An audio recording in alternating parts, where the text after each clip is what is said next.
Assalamualaikum warahmatullahi wabarakatuh. Waalaikumsalam warahmatullahi wabarakatuh. Alhamdulillahirabbil alamin wassalatu wassalamu ala nabiyyina Muhammadin wa ala alihi wa sahbihi ajma'in amma ba'd. Alhamdulillah, segala syukur senantiasa kita panjatkan kepada Allah Subhanahu wa taala yang mana sampai pagi hari ini kita masih diberikan kenikmatan oleh Allah Subhanahu wa taala berupa nikmat iman dan nikmat Islam, nikmat kesehatan serta nikmat keamanan dan juga nikmat waktu luang, sehingga kita masih bisa menempatkan waktu kita untuk beribadah kepada Allah Subhanahu wa taala.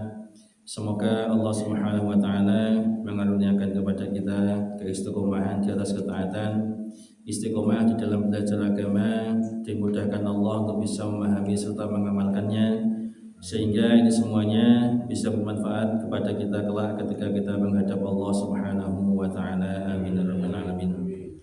Bapak Ibu sekalian rahimakumullah, kita lanjutkan kembali pembahasan kita tentang syarah kitab tauhid. Kita masih membahas tentang hukum sihir ya. Tentang hukum sihir. Kemudian selanjutnya setelah kita jelaskan kemarin apa itu sihir, kemudian di sini muallifnya, pengarang kitab ini menyebutkan surat Al-Baqarah ayat 102. Dan dalam ayat ini juga merupakan dalil bahwasanya sihir ini merupakan salah satu pembatal keislaman. Selain syiriknya, syirik merupakan pembatal yang pertama dan utama yang bisa membatalkan keislaman seseorang, maka sihir ini juga termasuk salah satu pembatal keislaman, bisa batal Islamnya. Maka tukang sihir dihukumi kafir ya. Yaitu diantaranya dalilnya adalah surat Al-Baqarah ayat 102. Ini saya bacakan lengkap ayatnya ya, agak panjang. Allah Subhanahu wa taala berfirman, "Wattaba'u ma tatlu asyayatin 'ala mulki Sulaiman. Wa ma kafara Sulaiman walakinna asyayatin kafaru yu'allimuna an-nasa as-sihr. Wa ma unzila 'ala al-malakaini bi Babil Harut wa Marut. Wa ma yu'allimani min ahadin hatta yaqula innama nahnu fitnatun fala takfur.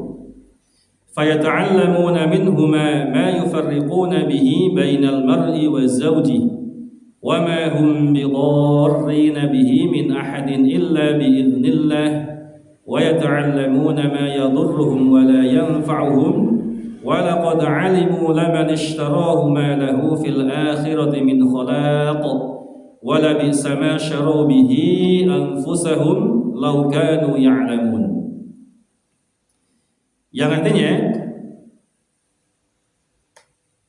dan mereka mengikuti apa yang dibaca oleh syaitan-syaitan, oleh setan-setan pada masa kerajaan Sulaiman. Dan mereka mengatakan bahwa Sulaiman itu mengerjakan sihir. Padahal Sulaiman tidak kafir. Ini perhatikan ya. Padahal Sulaiman tidak kafir, maksudnya tidak mengerjakan sihir. Ini menunjukkan sihir itu merupakan kekafiran. Padahal Sulaiman tidak kafir, yaitu tidak mengerjakan sihir.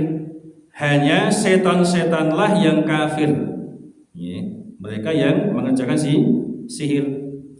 Mereka mengajarkan sihir kepada manusia, dan apa yang diturunkan kepada dua orang malaikat di negeri Babil ya, Babilonia ya, yaitu Harut dan Marut. Ini dua malaikat ini sebagai cobaan ya, ujian ya. Sedang keduanya, malaikat Harut dan Marut tidak mengajarkan sesuatu kepada seorang pun sebelum mengatakan ya, jadi malaikat ini sebagai ujian, cobaan ya. Sebelum mengajarkan sihir pada manusia, malaikat ini mengatakan, sesungguhnya kami ini hanya cobaan bagimu ya. Sebab itu janganlah kamu kafir. Maksudnya apa? Jangan kamu belajar sihir. Jadi setiap ada yang mau belajar, malaikat sudah ingatkan, kami ini hanya ujian bagimu. Ya, sebab itu janganlah kamu kafir. Ya, sekali lagi ya, menunjukkan sihir itu apa? Kekafiran. Maka mereka pelajari dari kedua malaikat itu apa yang dengan sihir itu mereka dapat menceraikan antara seorang suami dengan istrinya. Ya, di antara sihir ini apa? Dia selain kalau bahasa kita pelet bisa menyihir orang yang sebelumnya nggak suka menjadi suka atau sebaliknya. Seorang suami istri yang awalnya saling mencintai menjadi saling benci sehingga mereka cerai, pisah Memang di antara tujuan sihir untuk misalkan suami dan istri. Ini di antara visinya syaitan memisahkan suami dengan istrinya. Maka ketika kita terjadi konflik dengan pasangan kita, sebisa mungkin jangan bermudah-mudahan tak cerai. Ini bahaya sekalian. Karena kata-kata cerai atau talak ini ini serius dan bercandanya ini jatuh hukumnya. Meskipun bercanda jatuh ini. Tak talak kowe dhewe, tak talak kowe dhewe, mesam-mesem jatuh itu talak satu itu sudah. Maka kata-kata talak cerai ini sebisa mungkin kita buang jauh-jauh Karena di antara visinya setan itu memisahkan suami dengan istrinya. Dan ini sering sekali ketika sedang bertengkar dengan pasangannya kemudian suaminya ini bermudah-mudahan mengucapkan cerai. Kemudian setelah itu menyesal dia Ini banyak seperti ini. Ada juga ada beberapa yang datang kepada saya juga seperti itu. Konsultasinya ini gimana Ustaz? Setiap bertengkar ngomong cerai. Bertengkarnya sudah berapa kali Waduh nggak kehitung Ustaz. Wah repot itu. Setalak piro ya gimana Makanya kita nasihati sebagai seorang suami jangan bermudah-mudahan ngomong cerai, ini bahaya. Biasanya nanti berujung dengan penyesalan. Begitu juga sebaliknya, suami jangan bermudah-mudahan ngomong cerai, istri juga jangan jangan sok-sokan nantang Oh kalau kamu jantan ceraikan saya. Ini jangan gaya ini jangan sok-sokan. Nanti kalau cerai betul nyesel juga dia Mas aku mau guyon. Karena laki-laki itu kalau ditantang wah, aku malah ditantang.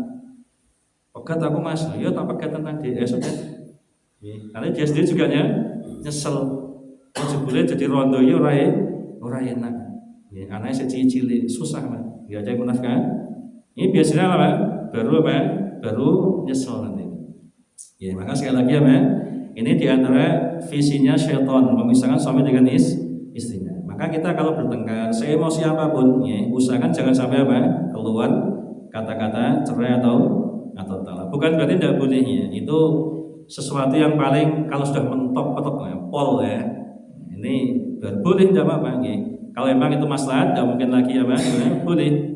Tapi itu jangan dari awal sudah jadi senjata Ini orang gelem tak pegat ini tidak boleh mudah-mudahan seperti itu. Jadi hati-hati Jadi sebisa mungkin jangan terlontar kata cerai atau talak. Ini jatuh serius atau bercandanya jatuh Baik, kembali ke ayat ini. Sesungguhnya kami hanya cobaan bagimu, malaikat Harut dan Marut. Sebab itu janganlah kamu kafir. Maka mereka pelajari dari kedua malaikat itu apa yang dengan sihir itu mereka dapat menceraikan antara seorang suami dengan istrinya. Dan mereka itu ahli sihir tidak memberi mudarat dengan sihirnya kepada seorang pun kecuali dengan izin Allah Subhanahu wa taala. Tetap pada prinsipnya semua itu bisa terjadi karena izin Allah SWT. Makanya penting sekali kita senantiasa berzikir, berdoa dengan doa-doa perlindungan yang disyaratkan supaya supaya kita dilindungi Allah SWT dari sihir. Karena hanya Allah yang bisa menolong kita. Jadi misalnya kalau mau tidur ada beberapa doa yang disunahkan. Di antara baca ayat kursi, baca Al-Ikhlas, Al-Falaq, An-Nas, kemudian zikir pagi sore. Ini di antara benteng supaya kita terhindar dari sihir. Barangkali ada orang yang nggak suka sama kita dan seterusnya, atau mungkin kebalikannya ada orang yang suka dengan kita. Ini Mas Yudi kok Disalang-salang ganteng iki ya, tak pelete ini. Ini kalau pas lengah Pak ya, kita nggak zikir ini Pak bisa kena pelet ini ya, bisa melet-melet nanti maksudnya ya. Seperti itu. Ya, ini hati-hati ya, karena kita nggak tahu Pak. Namanya orang itu apa? Ada yang suka, ada yang tidak. Keluar rumah ini zikir, baca doa keluar rumah. Bismillah tawakkaltu 'ala Allah, la haula wala quwwata. Ini dosa hari ini penting sekali. Ya sebenarnya apa? Benteng bagi kita. Ya. Kemudian dan mereka mempelajari sesuatu yang tidak memberi mudarat kepadanya dan tidak memberi manfaat. Sesungguhnya mereka telah meyakini bahwa barang siapa yang menukarnya, yaitu menukar kitab Allah dengan sihir itu, tiadalah baginya keuntungan di akhirat. Dan amat jahatlah perbuatan mereka menjual dirinya dengan sihir. Ya, kalau mereka mengetahui. Jadi Rasulullah dari ayat ini, ya ini menunjukkan apa? Hukum sihir ini apa? Ini bisa membatalkan apa? Keislaman. Ya. Dan sekali lagi, ya bedakan sihir dengan karomah ya. Jadi karomah itu ada ya, kita tidak mengingkari. Tapi harus kita tahu apa itu karomah, apa sih sihir. Ya, karena dua hal ini apa? Sama-sama sesuatu yang kadang ini apa? Di luar kebiasaan. Ya, tapi karomah itu apa? Itu hanya Allah berikan kepada orang yang soleh, Pak, orang yang bertakwa. Dan karomah ini tidak bisa dipelajari. Ini di antara perbedaan yang paling mencolok ya. Kalau karomah ini tidak bisa dipelajari, Pak. Ya. Kalau sihir bisa dipelajari. Sehingga kalau ada orang menawarkan, Pak, ya, Mas Yudi, tak ajari ilmu karomah. Lo ben cewek iso kelepek-kelepek. Nah, itu berarti bukan karomah. Berarti itu sihir, Pak. Tidak boleh mempelajari, ya. Tidak boleh. Ini bisa batal Islam kita, Pak. Ya. Dan dari ayat ini menunjukkan apa? Menunjukkan bahwasanya sihir itu hakikatnya ada. Ya, karena Allah menyebutkan, firman Allah. Ya. Jadi bagian dari akidah kita, Pak. Ya. Kita wajib meyakini sihir itu ada. Karena ada sebagian orang yang berlebihan, ya. Sama sekali tidak percaya sihir. Ini tidak boleh, Pak. Sihir itu ada. Ya, sihir itu ada. Ya. Jadi hakikatnya memang ada. Ya, cuma masalahnya kan ada memang dukun-dukun yang palsu ya, ternyata triknya itu memang ada. Tapi yang sihir betul ya ada, Pak. Ada sihir itu. Ya. Dalilnya apa ya? Ayat ini menjelaskan apa? Sihir, Allah menyebutkan sihir, Pak. Ada sihir. Ya. Kemudian di dalam riwayat sebutkan apa? Nabi juga pernah kena sihir. Ya, sihir itu ada. Ya. Makanya kita disunahkan apa? Ya, berzikir, ya, berdoa, minta pertolongan kepada Allah dari sihir dan semacamnya. Ya. Jadi ayat ini menetapkan bahwa sihir itu apa? Memiliki hakikat dan benar-benar ada. Ya. Kemudian yang kedua, dalam ayat ini menunjukkan haramnya sihir. Ya, sihir itu hukumnya haram, Pak, tidak boleh. Makanya jangan terkecoh dengan tadi ya istilah. Ya. Ayo Mas, tak ajari ilmu karomah. Pokoknya bukan ilmu hitam, Mas, ilmu putih. Ya mau putih mau hitam, Pak. Ya, ini sihir ya sihir, Pak. Gak ada sihir putih, tidak ada. Hitam semuanya, Pak. Ya sesat semuanya. Nah, bisa batal Islam kita. Ya apalagi sampai apa? Minta pertolongan kepada jin, syaitan, biasanya seperti itu. Sehingga setan membantu dukun tadi itu. Ya, ini berbahaya, Pak. Ya. Kemudian selanjutnya, ini ayat ini menunjukkan kafirnya tukang sihir. Hukumnya kafir, Pak, tukang sihir. Ya, karena ini juga bisa berlaku selamat. Makanya hukumnya apa? Dibunuh. Ya, maka di sana dukun tukang sihir apa hukumnya apa? Dipenggal lehernya, Pak. Ya, karena nanti kita jelaskan ya. Ada sebagian sahabat yang memang menghukumi apa? Dukun tersebut dipenggal, Pak, leher. Ya, karena hukumnya murtad ya. Ya, hukumnya orang murtad apa? Dibunuh, Pak. Ya, sekali lagi ini apa? Bukan perkara yang sepele, Pak. Ya, jangan kita wah iseng-iseng pengen sakti ya, belajar, jangan, Pak. Ya, kita jauhi. Kita meyakini sihir ada, tapi tidak boleh kita apa? Mempelajari. Ya, tidak boleh kita belajar. Dan tidak boleh juga kita mengingkari ada sihir. Sihir itu ada, Pak. Hak. Al-Quran menyebutkan, ya, dalam hadis juga disebutkan. Ya. Kemudian yang terakhir yang keempat, ayat ini juga menunjukkan ancaman keras bagi orang yang berpaling dari kitab Allah dan menggantinya dengan selain itu. Yaitu apa? Mereka tidak akan mendapatkan keuntungan di akhirat. Mereka akan menjadi orang yang merugi. Maka tidak bolehnya kita berpaling dari Al-Quran, kitab Allah, terus malah kita apa? Mengikuti apa? Selain Al-Quran.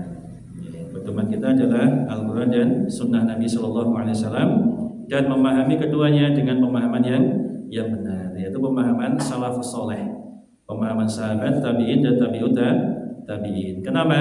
Karena mereka adalah orang-orang yang paling paham tentang Al-Quran dan Sunnah Nabi SAW. Karena para sahabat ini hidup pada zaman Nabi, berguru langsung kepada Nabi SAW, sehingga mereka adalah orang-orang yang paling paham tentang agama ini. Karena mereka langsung diajari oleh Nabi Muhammad SAW.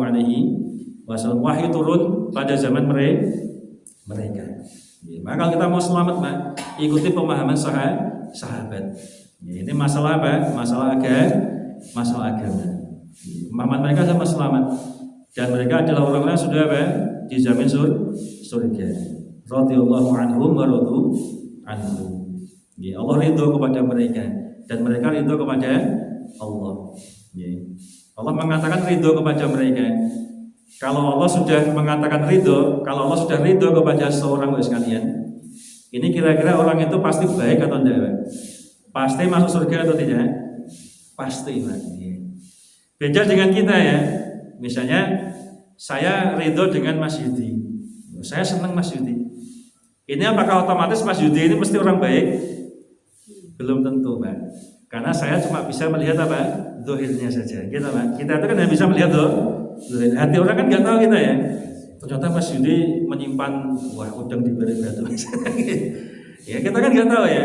Kan kita hanya melihat Jadi ketika kita mengatakan si fulan itu orang baik, belum tentu aslinya baik, belum tentu kan. Iya. Karena kita taunya ketemu pas ngaji toh kita tinggi kan, kalau pas ngaji kan mesti baik semua kan, Pak. Kita nggak tahu aslinya di rumah ini, nggak tahu, Pak. Nggak tahu. Kalau manusia seperti itu, Pak. Ketika kita merekomendasikan orang, mengatakan orang itu baik, belum tentu orang itu baik, karena kita nggak tahu dalamnya, kita tahu zahirnya saja. Tapi kalau Allah yang mengatakan Allah ridho dengan seorang, Pak, ini pasti orang itu apa? Baik luar dan dalamnya. Kenapa? Allah itu maha tahu. Ini orang ini hatinya baik, Allah maha tahu, Pak. Sehingga ketika Allah ridho kepada sahabat, beliau sahabatnya orang yang baik, luar dan dalamnya, paling bertakwa di sisi Allah Subhanahu wa taala. Maka kalau kita ingin selamat, ikutlah pahaman para sahabat. Demikian, semoga bermanfaat. Mohon maaf jika kesalahan. Subhanallahumma bihamdika, asyhadu an la ilaha illa anta, astaghfiruka wa atubu ilaik. Assalamualaikum warahmatullahi wabarakatuh.